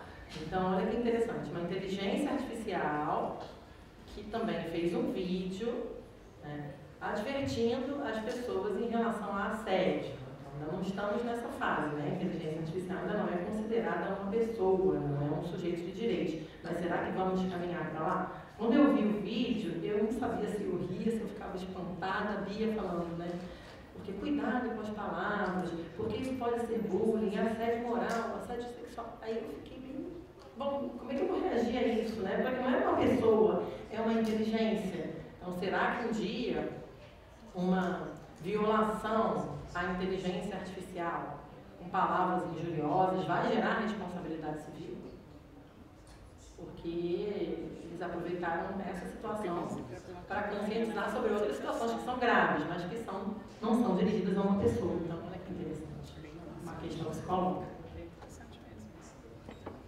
E assim, né, a questão de personalidade para máquinas, digamos assim, né, é algo que às vezes a gente vê em filmes só, né?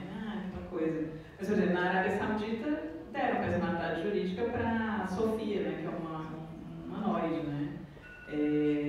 Deram também, até pouco tempo a gente não falava muitos direitos para animais, hoje já tem toda uma discussão sobre alguns direitos voltados também para eles, né? Então assim, tudo pode mudar no direito. Eu espero que eu não esteja mais vivo quando a gente dê direito de personalidade para a inteligência artificial, porque eu acho que o negócio vai dar feio. Mas vocês e talvez sejam aí, vocês serão os, né, os juristas do futuro. Então, vocês têm que estar de olho nessa discussão. Agora, pensando naquilo que a professora falou, que engraçado, eu nunca vi uma campanha de conscientização em relação aos consumidores para que eles tenham paciência quando eles ligam e falam com os operadores, que esses muitas vezes, né, eles são xingados, eles também ficam com aquela resposta padrão, parece uma inteligência artificial, não sei o que, senhora, não sei o que, senhora, e aquele senhora, aí você fica com aquela senhora e não consegue resolver nada, como se você estivesse falando com uma pedra, mas nunca houve nenhum tipo de campanha, não. Vamos então evitar palavras rudes ou grosseiras, vamos evitar desligar o telefone na cara do operador, mas para a inteligência artificial uma resposta quase imediata. Achei isso particular para a gente refletir. Eu fiz uma campanha dessa no curso de Direito, assim, tratem os funcionários de forma educada. Mas eu tô lascado. Aí eu fiz foi uma cartilha e passei todas as salas fazendo um trabalho. Não me mande, porque eu não sigo. Muito bom, muito bom. Mais alguma pergunta?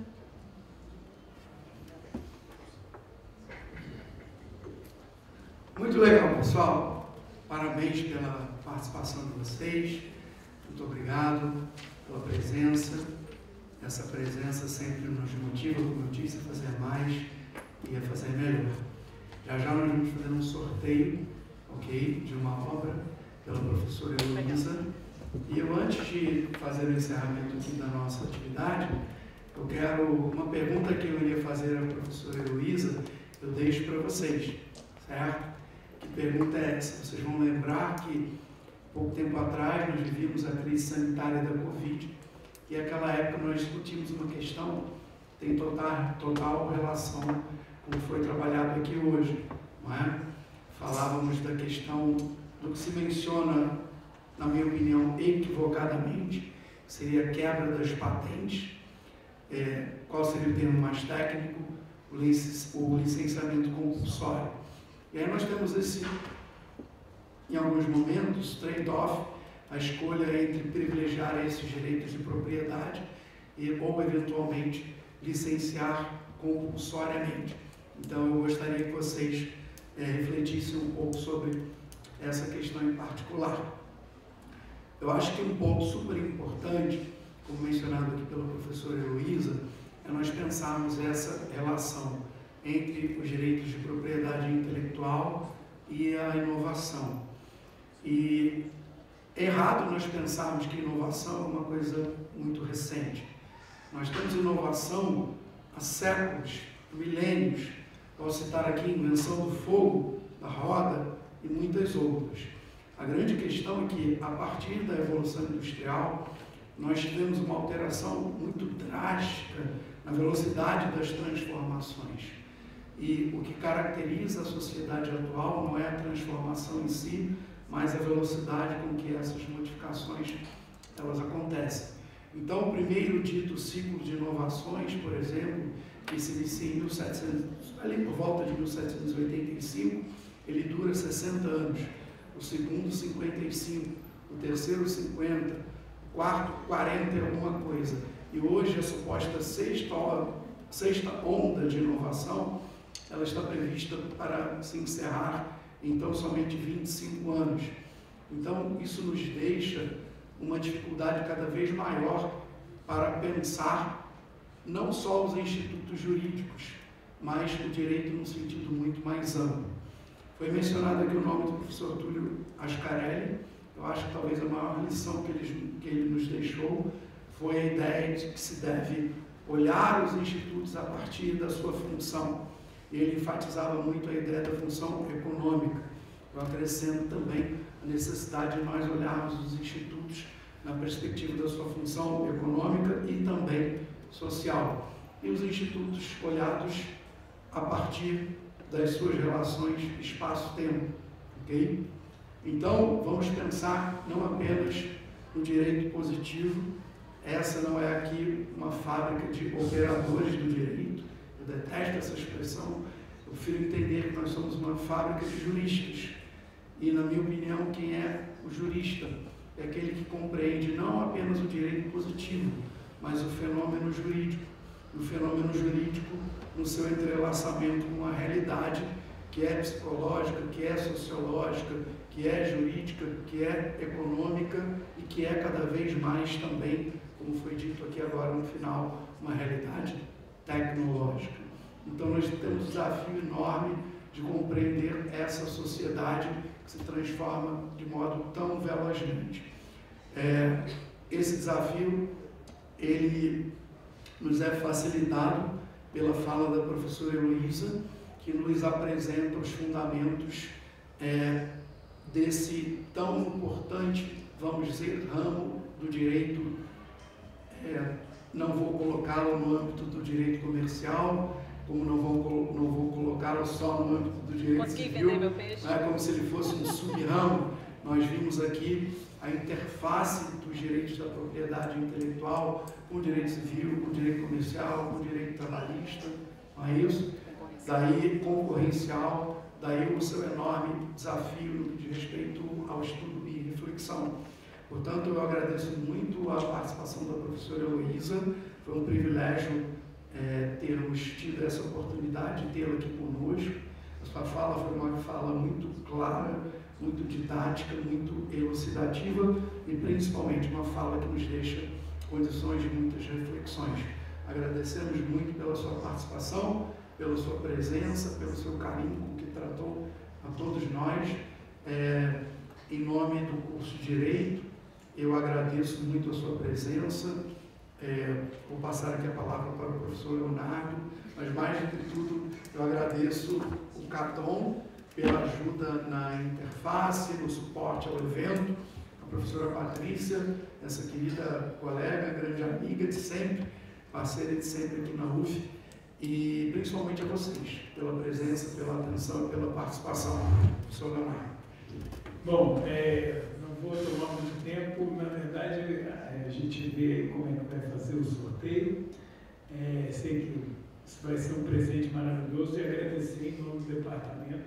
A professora doou 2 livros de autoria dela para a nossa biblioteca, então faz parte desse nosso empenho. Eu toda vez que um amigo manda no Instagram uma foto de um livro novo, eu falo assim, nossa, esse livro vai ser tão bom quando você doar para a UF.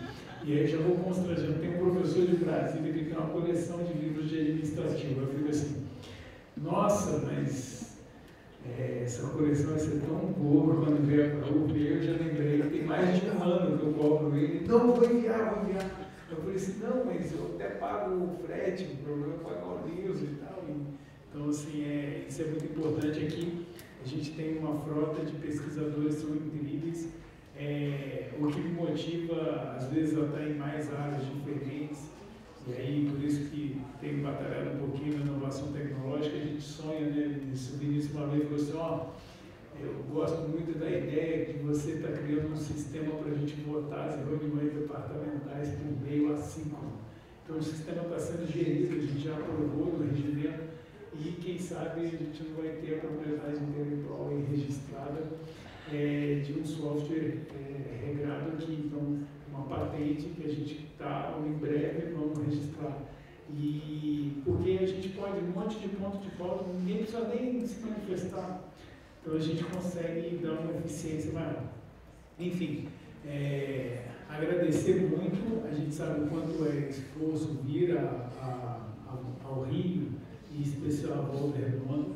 Parabenizar o professor Vinícius, a professora Patrícia, por esse suporte de trazer todo mundo, de fazer esse empenho, e agradecer aí o Centro Acadêmico da Rio, porque a gente sabe que é difícil manejar isso. Então, parabenizar.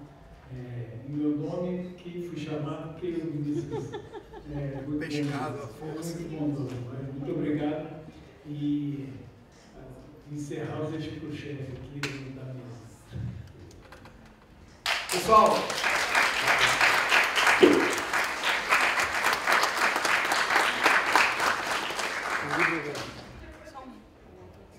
temos um livro para sorteio. Vou pedir à professora Heloísa que pense e fale no número entre 1 e 126. Quem saiu não ganha. 5. 5. Adilson. Não, Adilson, ele conferia. Calma. Aí, esse sorteio estaria armado, né? Foi embora. Outro. 100. 100. Pô, não assinei a lista de presença, cara. Nem eu vou ter que assinar. Ailane Silva. Foi embora. 53. O número que sempre dá certo aqui é 13. Larissa de Oliveira Pereira. 41. 41 está? Isabelle Rodrigues Brito. 15.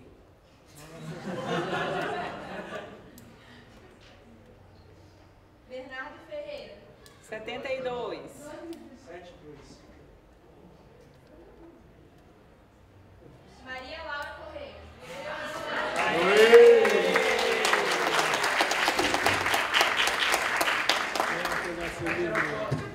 Foto. Gente, muito obrigado.